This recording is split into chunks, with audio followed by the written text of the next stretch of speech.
News of the bombings brought mixed emotions to thousands of Iranian Americans in the Charlotte area. WBTV's Forrest Tucker is joining us live from the newsroom. Now, Forrest, you spoke with one member of that community who has been in the United States for almost 50 years, and he's optimistic Iran can once go back to the way it was when he left.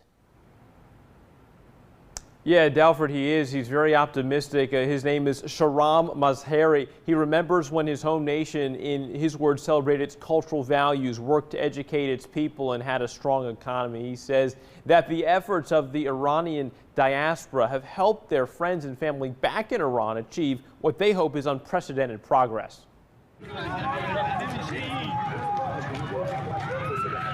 As we've been able to get in touch with them today, sporadically, they're all safe. And many other are dancing on the streets right now. Shahram Mazhari is thankful his family in Tehran suburbs is safe and joyful after the U.S. and Israel bombed several targets in his home country on Saturday. The highs also come with some lows. Nobody likes their country to be attacked. When September 11 happened here, I was crying the same as I was crying this morning. But after the decades of wondering when the oppressive Islamic regime would end, Shahram and his family think one day has become today. And with the bravery and the intelligence that the Iranian people exhibited in the past month or so, they showed to the entire world that they're capable of running the country on their own. They just needed a little push, and the push came last night.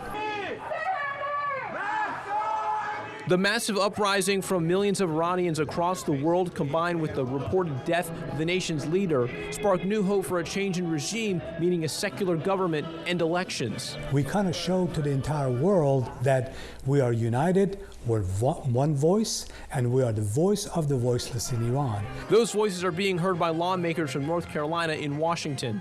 Senators Tom Tillis and Ted Budd both releasing statements in support of the strikes to destroy the threat Iran's dictatorship posed to its own people, the United States, and the Middle East. That the bright future for all Iranians. Back in the Queen City, Mazhari calls the community forward and to action. We want them to continue to support our democracy in Iran.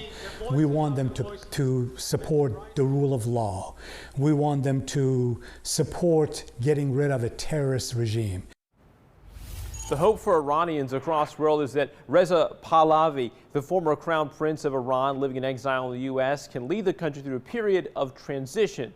Live in the newsroom, Forrest Tucker, WBTV, on your side.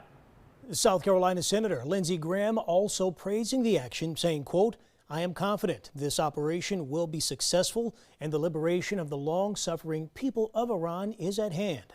On the other side of the aisle, Representative Alma Adams says she recognizes the threat Iran poses and its human rights violations, but says, quote, "Without clear and pressing need, the president must seek authorization from Congress before launching any use of military force that could constitute war," end quote. And from Times Square to Pennsylvania Avenue, Americans are taking to the streets. Protesters say they are against any further action in Iran, and the U.S. does not need to enter into a war in the Middle East. The United States is wasting trillions of dollars, $1 trillion every year, so billions of dollars all the time, every day, on foreign wars that don't do anything for us, that don't benefit us. Meanwhile, in California, people were dancing in the street, happy about the military action.